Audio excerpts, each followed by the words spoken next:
E aí, já pensou em ganhar muito dinheiro com um canal de corte igual esse daqui que você está assistindo? No primeiro link da descrição temos um aulão para você que quer começar um canal de cortes e faturar muito aqui na internet. Também teremos planilhas que irão te ajudar na hora de organizar a produção do seu canal. Tá esperando o quê? A gente tem muita informação, mas não necessariamente a gente tem experiência na mesma informação, na mesma velocidade que a gente tem informação. E hoje, com a digitalização do mundo, o que você tem? Você tem toda a informação à disposição. E você tem nenhuma experiência. E tem gente fugindo da experiência porque teve muita informação. E ela satisfez com a informação. Só que aí o que acontece? Você pega uma pessoa que ela não teve o amadurecimento de ter a experiência, por exemplo, da frustração. Então, quando a gente pega, por exemplo, o trabalho do Heckman e coloca ele em caixa em outra coisa, me dá uma caneta rosa, por favor, alguma cor diferente. Obrigado. Né? O que a gente vê? Né? Vamos entender o que é esse tempo de vida das pessoas. Cara, eu acho que você tem que usar uma... Não sei se essa rosa aí vai Pode ser amarela. Aqui, olha, será que aqui amarela pega aparece? Vai ser daí. essa mais forte. Né? O que o Heckman fala? Ele fala sobre uma coisa, cara, eu vou escrever de ponta cabeça e com a mão esquerda, tá bom? Caramba, beleza. cara. Densidade cognitiva. Tá? Então ele separa, né, em 3 situações diferentes. E aí eu vou te falar porque que a gente está aqui.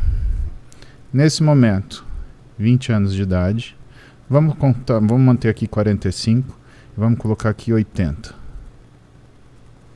Tá?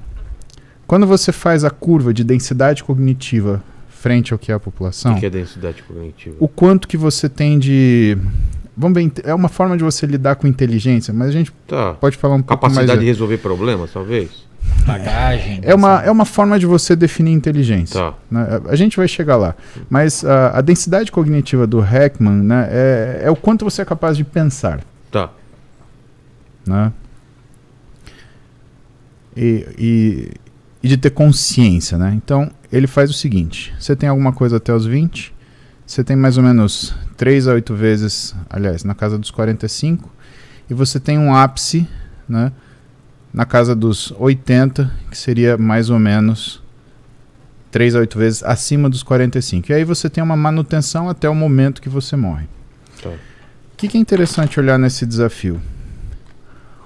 O que aguarda a gente aqui, por exemplo, dos 80 até o momento da nossa morte?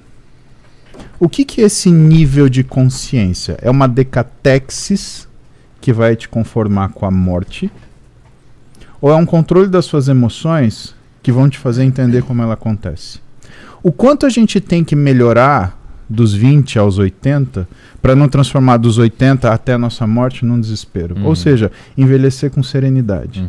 E saber que a gente viveu as grandes partes da vida. E o que a gente tem que pensar nos 20, forçar, amadurecer, para que quando a gente chegue nos 80, a gente também não se arrependa do que a gente viveu até então. Por isso que eu falo melhorar. Né? Eu citei frustração agora, porque o que eu queria te provocar? Eu queria te provocar a falar sobre o que é frustração. Sobre o quanto as pessoas elas estão despreparadas a lidar com frustração. Onde você, por exemplo, a pessoa ela fala que quando você tem opinião, ela prefere te desautorizar, argumento ad hominem, né, como pessoa, como indivíduo, do que ouvir o que você está falando.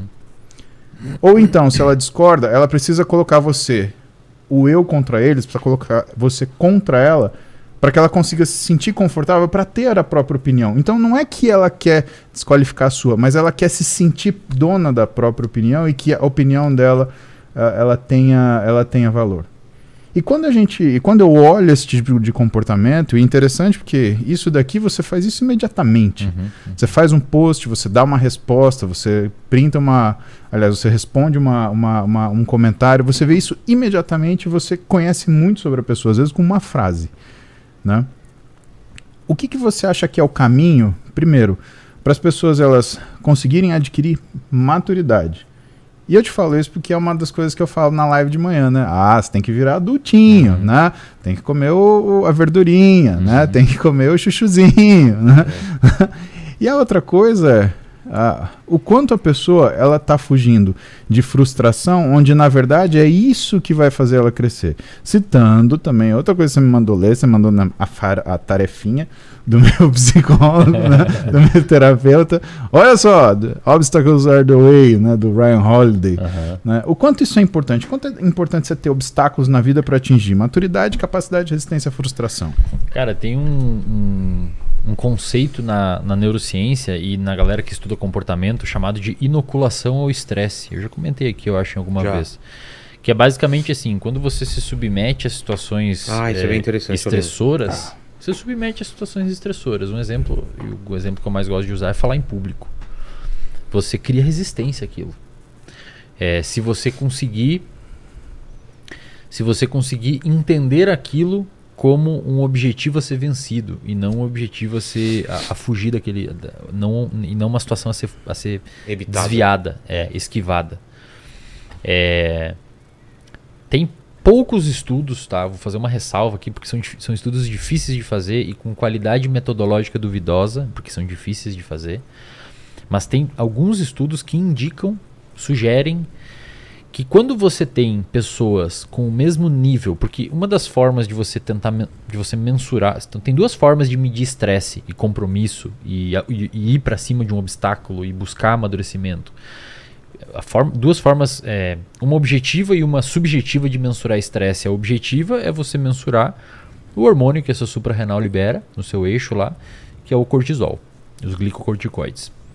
A segunda forma de mensurar estresse é perguntando: e aí, quanto é que você está estressado? Dá uma escala lá, uma escala organizada lá para a pessoa, para ver o nível subjetivo de estresse dela. Tem alguns estudos, de novo, são poucos e qualidade metodológica duvidosa, porque tem poucos indivíduos, a separação foi estranha, mas esses estudos sugerem, né, é o que a gente tem para trabalhar em cima, que quando você tem as mesmas pessoas com o estresse objetivo, mensurado de forma objetiva, que é o nível de cortisol, igual, mas quando você pergunta para aquela pessoa o quão estressada ela está com uma situação, mesmo o cortisol estando do mesmo nível nos dois grupos de pessoas, algumas pessoas respondem que não estão sentindo estresse. Por quê? Porque aquelas pessoas estão tentando ou estão enxergando a situação como uma oportunidade, mesmo envolvendo estresse. Então você vê uma pessoa, por exemplo, que vai ter que dar uma palestra, um evento importante, e está muito nervoso, está muito estressada, está muito ansiosa, está com privação de sono, está com medo, está com sudorese, está com nó na garganta, todos os sintomas clássicos de estresse. Você vê o cortisol dela está em tanto. Você vê uma outra pessoa que está com estresse numa condição parecida, tem que dar palestra, mas o cortisol dela também está em tanto, mas quando você bota questionários subjetivos de humor, de tristeza, de impulsividade, de depressão, etc., a pessoa que relata estar vendo naquele estresse uma oportunidade, ela tende a ter esses desfechos emocionais prevenidos ou não tão grandes. Em outras palavras, resumindo tudo que eu disse aqui, quando você... É o estresse da montanha-russa, por exemplo? Exato. Você paga pra ter estresse. Isso. Você paga pra ir lá, passar um puta de um trabalho e ficar suado, assustado, nervoso. Trem fantasma. Entendeu? Filme de terror. Agora, se a pessoa entende aquele estresse como legal, os efeitos maléficos, mesmo no nível hormonal, estando na mesma altura, eles não acontecem de forma tão grande, porque a pessoa interpretou aquele estresse